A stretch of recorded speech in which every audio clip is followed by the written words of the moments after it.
Good morning, welcome back to my channel. আমার নতুন একটি ব্লগে তোমাদের সবাইকে স্বাগত। আশা করি তোমরা সবাই খুব ভালো আছো, আমিও ভালো আছি। প্রথমে আমি ভেবেছিলাম যে হেয়ার অয়েলিং যেমন করি ওই তোমার নারকেল তেল দিয়ে সেরকমই করব, কিন্তু আজকে মনে হলো যে না, সর্ষের তেল দিয়ে করি। সর্ষের তেল দিয়ে অনেকদিন হেয়ার ম্যাসাজ করা হয়নি, তো এখন আমি কিচেনে চলে এসেছি সর্ষের তেল দেবো বলে। এটুকুতেই আমার হয়ে যাবে, বেশি দেবো না। এর সাথে একটা ডিম মেশালে বেশি ভালো হতো, কিন্তু এখন আমার কাছে ডিম নেই। যা ছিল সব সিদ্ধতে বসিয়ে দিয়েছি। আজকে বেশিক্ষণ মেখে রাখতে পারবো না বলে তার জন্য আমি এতে ডিমটা মেশাই নিই। বেশিক্ষণ মেখে রাখতে পারবো না, কারণ এখন বাজে সকাল 7:30। একটু পরেই যাবো স্নান করতে, আর শীতকাল, তো সেই জন্য মেখে বসে থাকা যাবে না। আমার এমনিতেই ঠান্ডা লাগার ধাত আছে, তো শীতকালে যে কোনো প্যাক আমি মেখে মাথায় বসে রাখতে অ্যাভয়েড করি। এমনকি ফেস প্যাকও বেশিক্ষণ আমি মুখে লাগিয়ে রাখি না, তো একমাত্র হেনা ছাড়া। তাও হেনাটাও কম করা হয় শীতকালে, অন্য বাকি সময়টা যতটা বেশি করা হয় শীতকালে অনেকটাই কম করা হয় হেনাটা। তো চলো হেয়ার অয়েল ম্যাসেজটা করে নিই। একটা ভিডিও ঠিকঠাক করে বানাতে অনেক রকম সেট আপের প্রয়োজন হয়। ন্যূনতম সেট আপেও করা যায়, কিন্তু সেগুলোকে সুন্দর করে মেনটেন করতে হয়। কোন দিক থেকে আলো আসছে, কোন দিক থেকে আলো এলে ছবিটা ভালো আসছে, সেগুলো সব কিছু ঠিকঠাক দেখে করতে হয়। আমার এই রুমটায় যেমন আলো প্রচুর আছে, কিন্তু আলোর ডিরেকশানটা আমাকে ঠিকঠাক করে দেখতে হয়। তো কখনো কখনো কি হয়, ওই পিছনের জানলাটা থেকে যে প্রচণ্ড সূর্যের আলোটা আসে, সেই আলোটা এসে ছবিটা মাঝে মাঝে পুরো একদম হেজি আসে। তো তার জন্য আমাকে পর্দাটা দিয়ে দিতে হয়। আমি কখনোই পারফেকশনের পেছনে খুব একটা ছুটি না, তো সেই জন্য যেরকম আসে, যেরকম আলো আসে তার মধ্যেই আমি ভিডিও বানানোর চেষ্টা করি। ভিডিওটা আমি বানাই যখন আমার ভালো লাগে, তার জন্যই। কখনোই আমি অ্যালগোরিদমের পিছনে ছুটে সমস্ত টাইম মেনটেন করে ভিডিও বানাই না। আমি রেগুলার ভিডিও দিই না, বানাই না, আর পোস্টও করি না। মাঝে মাঝে আমি ভিডিও পোস্ট করি। এতে একটু লেবুর রসও দেওয়া যেত, কিন্তু এখন আমার কিছু দিতে ইচ্ছা করছে না। শীতকালে না, যে কোনো হেয়ার অয়েল দিয়ে ম্যাসাজ করলেই চুলটা ভালো থাকে, ভালো রাখার চেষ্টা করি আর কি। আর মুড ভালো রাখার জন্যই আমি ভিডিও বানাই। যখন যখন আমার মনটা খুব খারাপ থাকে তখন আমি ভিডিও বানাই। কোনো কিছুতে নিজেকে ব্যস্ত রাখলে অবশ্যই মনটা ভালো লাগে। যেমন হেয়ার অয়েল ম্যাসাজও আমার খুব ভালো লাগে। প্রথমে স্ক্যাল্প ম্যাসাজ করে নিয়ে তারপর আমি বাকি চুলে অয়েলটা ম্যাসাজ করে নেবো। হেয়ার অয়েল ম্যাসাজ যদি রেগুলার করা যায় তাহলে চুল কিন্তু খুবই সুন্দর থাকে। হেয়ার অয়েল ম্যাসাজের সময় বেশি চাপ দিলে কিন্তু হেয়ার ফল বেশি হয়। তাই হেয়ার অয়েল ম্যাসাজ করার সময় আমাদের এই ব্যাপারটা খেয়াল রাখতে হয় যেন বেশি চাপ না পড়ে, এতে ব্রেকারেজ বেশি হবে। তো হালকা হাতে ম্যাসাজ করাই সুবিধা, কিন্তু স্ক্যাল্পে ম্যাসাজটা আমি একটু চাপ দিয়েই করি, কারণ ওটা আমার ভালো লাগে। স্ক্যাল্পটাকে অনেকটা রিল্যাক্সেশন দেয়। তো কেউ করে দিলে খুবই ভালো, তো আমার এখন কেউ করে দেওয়ার নেই, আমি একা নিজে নিজেই করি যতটা পারি। এটা কিন্তু খুবই একটা মুড বুস্টিং কাজ। যারা করতে পারবে তাদের পক্ষে এটা খুবই উপকারী হবে। আর সর্ষের তেল দিয়ে আমি করি এই কারণে, কারণ সর্ষের তেলটা আমার চুলে স্যুট করে আর বেশ সফট বানায় চুলটাকে। চলো, শীতের সকাল, এবার একটু চা খেয়ে নিই। গরম গরম চা খেতে শীতকালে তো সবারই ভালো লাগে। আমি চা খুব একটা খাই না, ছেড়েও দিয়েছি, কিন্তু শীতকাল আসতেই কি হয়েছে জানি না, বোধহয় ঠান্ডার হাত থেকে বাঁচার জন্য চা কফিটা অনেক বেশি বেশি আমি খাচ্ছি। কোনো কোনো দিন তো দুবেলাও হয়ে যাচ্ছে। আমি সকালেই নর্মালি খাই, খেলে বিকেলে আর খাই না, কিন্তু কখনো কখনো খুব ইচ্ছা হলে বিকেলবেলাও চা আর কফি খেয়ে নিচ্ছি। আর তার সাথে পেটের মধ্যে চলে যাচ্ছে এই বিস্কিটস, আর তার সাথে প্রচুর চিনি, কারণ চিনিটা আমি একটু বেশিই খাই চা কফিতে।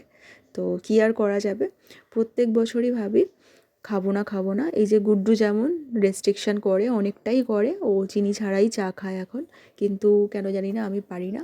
তো সকালবেলা ও এখন অফিসের কাজ নিয়ে বসেছে, আর চলো আমি তোমাদের সাথে একটু গল্প করে নিই। আর তবে আগে দাঁড়াও, স্নানটা সেরে আসি। আমার স্নান হয়ে গিয়েছে, প্রচণ্ড ঠান্ডা। গরম জলে চান করতে একটু আরাম লাগে ঠিকই, কিন্তু ঠান্ডা জলে চান করার একটা আলাদাই মজা আছে। আমি মাথায় প্রচুর ঠান্ডা জল দিয়েছি, কারণ অত গরম জল আমি মাথায় দেবো না। তো তেল দিলে ভালো করে শ্যাম্পু দিয়ে স্নান করতে হয়, তোমরা সকলেই জানো। তো তার জন্য মাথা আমি ঠান্ডা জলেই ভেজাই। তো তারপর চুলটা দেখছি বেশ সফট হয়েছে, আর বেশ ম্যানেজেবল লাগছে আগের তুলনায়। আমার চুলে কোনো কেমিক্যাল ট্রিটমেন্ট কোনো দিনই আমি করাইনি, আর ভবিষ্যতেও হয়তো করাবো না। মানে এখন আপাতত তো কোনো প্ল্যানই নেই করানোর, কারণ একবার আমি কেমিক্যাল রং ইউজ করেছিলাম, তারপর আমার চুলটা অনেকটা নষ্ট হয়ে গিয়েছিল। তো সেই জন্য আমার বেসিক্যালি খুবই ভয় আছে যে কোনো রকম কেমিক্যাল ট্রিটমেন্টে, মানে পার্লার ট্রিটমেন্টে। তো সেই জন্যই আমি বাড়িতে ব্যবহার করি এই সিরামটা। চুলে কন্ডিশনার আমি খুব একটা ইউজ করি না, তো তার জন্যই চুলটা রাফ থাকে। তো তার জন্য আমি সিরামটা সবসময় চেষ্টা করি শ্যাম্পু করার পর ইউজ করে নিতে। অয়েল দিয়ে ম্যাসাজ করার পর শ্যাম্পু করে সিরাম ইউজ করে নিলে চুলটা কিন্তু অনেকটা ম্যানেজেবল হয়ে যায়। আর যেহেতু কোনো রকম ট্রিটমেন্ট আমি করাই না, তো আমার কাছে এইগুলো খুবই দরকারি স্টেপস চুলটাকে ভালো রাখার জন্য। আজকাল শরীরটা আমার খুব একটা ভালো নেই ভিতর থেকে, তাই বাইরে থেকেই চেষ্টা করি যতটা পারি চুল স্কিনটাকে ঠিক রাখার। আর ভিতর থেকে ঠিক রাখার জন্য ওষুধ তো চলছেই, তার সাথে কিছু ফুড হ্যাবিট কারেকশানও করেছি। আসলে অনেক রকম ফিজিক্যাল প্রবলেম আমার ছিল আগেও, তো সেইগুলো থেকেই আস্তে আস্তে আরও অন্যান্য সমস্যা শুরু হচ্ছে। তো তার জন্য রেগুলার ট্রিটমেন্ট চলছে, লং টাইম ট্রিটমেন্ট চলছে, প্রচুর মেডিকেশন, আর সাথে physical exercise, food habit correction সব কিছুই আমাকে করতে হচ্ছে। সব কিছু মিলিয়ে একটু শরীরটাকে ভালো রাখার চেষ্টা করছি আর কি। এই বছরের শুরুতে ওই জুন মাস নাগাদ আমি আমার চাকরিটা ছেড়ে দিই, কারণ আমার যাতায়াতে খুবই সমস্যা হচ্ছিল। আমার প্রবলেমটা হচ্ছে হাঁটা চলার সমস্যা। তো তার জন্য আমি বেশ কদিন ম্যানেজ করতে পারলেও শেষ দিকে এসে আর মনে হলো যে না, আর করা যাচ্ছে না, আর করব না, কারণ শরীরের উপর অনেকটাই অযত্ন হচ্ছিল তার কারণে। তো আমি চাকরিটা ছেড়ে দিই। এখন বাড়িতে চেষ্টা করি যতটা সম্ভব এক্সারসাইজ করার আর নিজেকে ঠিক রাখার, কারণ আমি কোনো কিছুর জন্যই টাইম পাচ্ছিলাম না। নিজের এক্সারসাইজ করার, নিজের শরীরটাকে ঠিক রাখার সময় পাচ্ছিলাম না, আর ভীষণ প্রবলেম হচ্ছিল আমার যাতায়াত করতে। তো সব কিছু মিলিয়ে আমি চাকরিটা ছেড়ে দেওয়ার সিদ্ধান্তই নিই। এইটা আমার কাছে একটা বড় ধাক্কা ছিল 2025-এ। নিজের সিদ্ধান্তে চাকরিটা ছাড়লেও আমি কাজটা করতে ভালোবাসি। আমি আমার কাজ করতে খুবই পছন্দ করতাম। তবে আমার পুরনো অভিজ্ঞতা বলে যে কোনো কিছুতেই আটকে পড়তে নেই, সবসময় সামনের দিকে এগিয়ে যেতে হয়, সামনে ভালো কিছু অবশ্যই আসবে। কিচেনে আজকে সেরকম কোনো কাজ নেই, কালকে রাতে মাংস রান্না করেছিলাম, তো সেটাই আছে, সেটা দিয়েই আজকে আমাদের লাঞ্চ হয়ে যাবে। আমি আর গুড্ডু ওটা দিয়েই লাঞ্চ সারবো, আর বারবির জন্য করে দেবো মাছের ঝোল, আর ভাত করে নেবো, ব্যাস তাহলেই আজকের মতো রান্না কমপ্লিট। কিচেনে যেদিনকে কাজ কম থাকে না, সেদিনকে অনেকটা রিল্যাক্সিং লাগে, তাই না? আমার তো লাগে। মানে যদিও শীতকালে অতটা কষ্ট হয় না কিচেনে কাজ করতে, কিন্তু আমার রান্নার প্রতি অতটা ন্যাক নেই, তো সেই জন্য একটু হালকার মধ্যে হলে, আর এমনিতেও আমি হালকা ফুলকা রান্নাই করি আর হালকা ফুলকা রান্নাই খাই। রিচ রান্না আমার একদমই ভালো লাগে না, আমি করিও না। তাই ভাবছি আজকে রান্নাবান্না করে একটু ছাদে যাব, এই শীতের রোদটা না ছাদে গেলে খুব ভালো লাগে। তো দেখি কতক্ষণে কি শেষ হয়, তারপর আবার বারবিকে আনতে যেতে হবে। চলো, আমরা তো ব্রেকফাস্ট করতেই আমি ভুলে গিয়েছি। খিদে পেয়েছে, এবার চলো ব্রেকফাস্ট করি। আজকে ব্রেকফাস্টে আছে এটা রুটি আর একটা কলা আর ডিম সিদ্ধ খাবো, আর কিশমিশ। যতই ভাবি নুন খাওয়া ছেড়ে দেবো, কিন্তু বয়েলড এগে একটু নুন না হলে চলে না। আমার কাজকর্ম সব কমপ্লিট, এখন আমি যাবো বারবিকে আনতে, তো তার জন্য একটু রেডি হয়ে নিচ্ছি। আমি ভিজে চুলটা আঁচড়াই না, তো চুলটা অনেকটাই শুকিয়ে গেছে, এখন প্রায় পুরোটাই বলতে গেলে শুকিয়ে গেছে, তাতেও অল্প অল্প হেয়ার ফল হচ্ছে। ভিজে চুল আঁচড়ালে বেশি হেয়ার ফল হয়, এটা তোমরা সকলেই জানো।